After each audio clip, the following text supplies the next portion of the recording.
Big TV భక్తి సమాచారం WhatsApp ఛానల్లో జాయిన్ అవ్వండి. అన్ని విశేషాలు ఎప్పటికప్పుడు తెలుసుకోండి.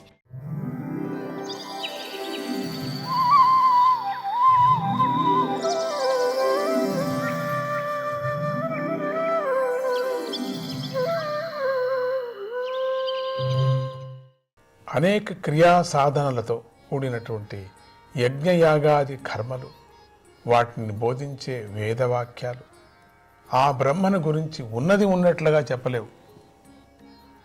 ఆ పరమాత్మతత్వం పొందదగినది కానీ, సంపాదించదగినది కానీ, మార్పుతో లభించేది కానీ, కొత్తగా నిర్మించేది కానీ కాదు. మాయాదేవి సిగ్గుపడి ఆత్మజ్ఞానుల దరిదాపులకు కూడా రాదు. ఆత్మజ్ఞానానికి సంసార బంధం లేదు. నీటితో నిండిన మేఘ రూపంలో ప్రకాశించే ఇంద్రుడికి భావిని త్రవ్వే గుణపంతో ఏ విధంగా పని లేదో, అదేవిధంగా మనస్సును ఏకాగ్రం చేసిన యోగులకు భేదాన్ని నిషేధించే జ్ఞాన సాధనలతోనూ పనిలేదు.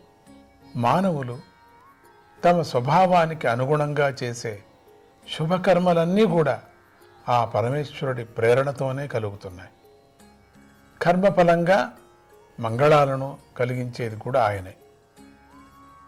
మహదాది తత్వాల పరిణామంగా కలిగే ఈ కార్య జగత్తు యొక్క ఉనికి ఆయన యందే నిక్షిప్తమైంది. మధ్య మాంసము మొదలైన ధాతువుల కలయికతో ఏర్పడిన ఈ దేహము శిథిలమైపోయినా కూడా దాని యందు ఆకాశం ఏ విధంగా అయితే వికారాన్ని పొందదో, అదేవిధంగా ఆ దేహాన్ని ప్రకాశింపజేసిన చైతన్య పురుషుడు వికారాన్ని పొందడు, నశించడు. ఆయనకు జన్మ జరా మరణాలు లేవు. నాయన, జగత్తును సృష్టించే శ్రీహరిని గురించి నేను నీకు సంక్షేపంగా చెప్పాను. కార్యకారణ రూపమైన ఈ జగత్తు జగత్కారణమైన శ్రీహరి కంటే వేరు కాదు నాయన. కానీ ఆ శ్రీహరి జగత్తు కంటే విలక్షణమైన చైతన్య స్వరూపుడే ప్రకాశిస్తూ ఉన్నాడు. ఈ జగత్తును సృష్టించే శ్రీహరి గురించి నేను నీకు సంక్షేపంగా చెప్పాను కదా. కార్యకారణ రూపమైన ఈ జగత్తు జగత్కారణమైన శ్రీహరి కంటే వేరు కాదు. కానీ ఆ శ్రీహరి జగత్తు కంటే విలక్షణమైన చైతన్య స్వరూపుడే ప్రకాశిస్తూ ఉన్నాడు. ఇదం భాగవతం నామ యన్మే భగవతోదితం సంగ్రహోయం విభూతీనాం త్వమేతద్విపులీకురు. భాగవతమని ప్రసిద్ధి చెందిన ఈ శాస్త్రాన్ని భగవంతుడైన శ్రీహరి నాకు ఉపదేశించాడు. దీని యందు భగవంతుని మహిమలు సంగ్రహంగా చెప్పబడ్డాయి. ఓ నారదా, దీనిని నువ్వు విస్తరింపజేయి. యథాహరౌ భగవతి నృణాం భక్తిర్భవిష్యతి సర్వాత్మన్ యఖిలాధారే ఇది సంకల్ప్య వర్ణయ. ఏ విధంగా వర్ణిస్తే మానవులకు సర్వాత్మస్వరూపుడు సర్వాధారుడు అయిన భగవంతుని యందు భక్తి కలుగుతుందో ఆ విధంగా సంకల్పం చేసుకొని వర్ణించు. మాయాం వర్ణయతో ముష్య ఈశ్వరస్యానుమోదత శృణ్వతః శ్రద్ధయా నిత్యం మాయయాత్మానముఖ్యతి. ఈ పరమేశ్వరుని యొక్క లీలను నిత్యము శ్రద్ధగా వర్ణించేవారికి, విని సంతోషించేవారికి వీరందరి బుద్ధి అవిద్యతో వ్యామోహాన్ని పొందకుండా ఉంటుంది. ఇంతటితో 2వ స్కంధంలో 7వ అధ్యాయం సమాప్తము. 8వ అధ్యాయము. ద్వితీయ స్కందంలోని ఈ 8వ అధ్యాయంలో పరీక్షిత్తు యొక్క ప్రశ్నల గురించి తెలుపబడింది. శుకమహర్షి చెప్పిన భగవంతుడి అవతార విశేషాలను విని పరీక్షిత్తు ఇలా పలికాడు. ఓ మహర్షి, నారదుడు భక్తులకు భగవంతుని దర్శనం చేయించటే అంత గొప్ప జ్ఞానాన్ని కలిగి ఉన్నాడు కదా, అంతవరకు చేయిస్తున్నాడు కదా. ఆయనను బ్రహ్మదేవుడు గుణాతీతుడైన పరమేశ్వరుడి గుణాలను వర్ణించమని ప్రోత్సహించాడు కదా. ఆ నారద మహర్షి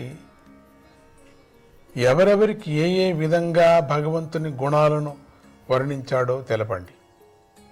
ఓ మహర్షి, తమరు వేద విద్వాంసుల్లో గొప్పవారు కదా.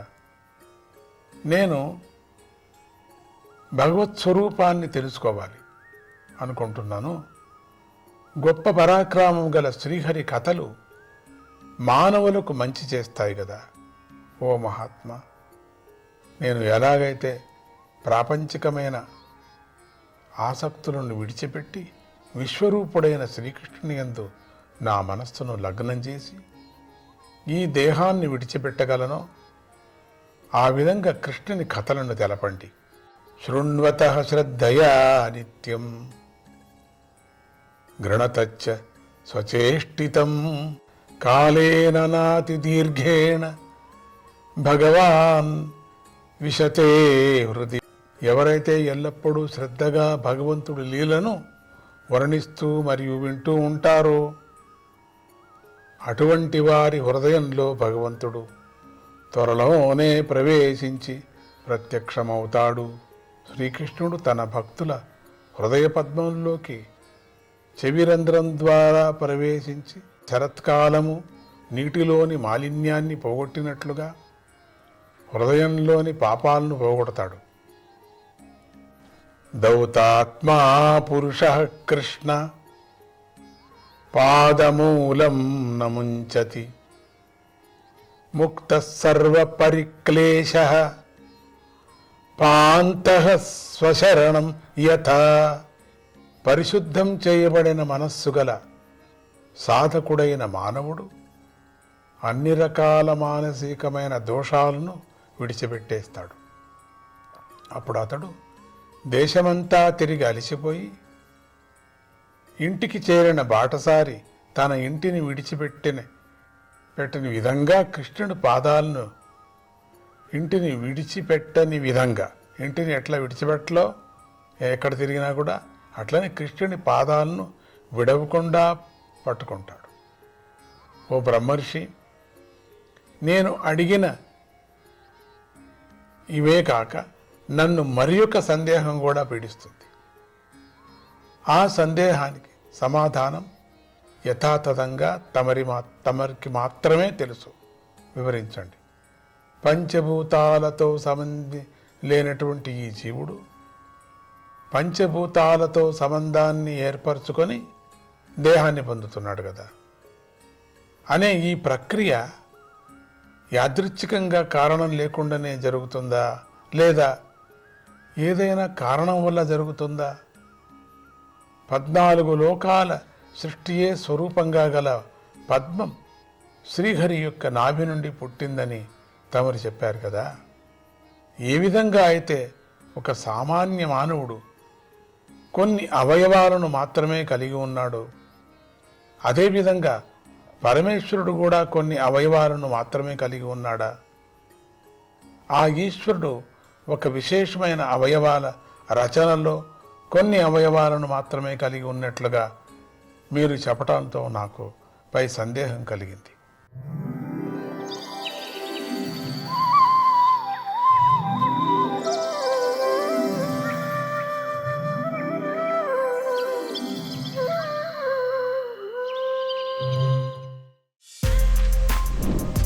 For more videos like this, subscribe Big TV channel.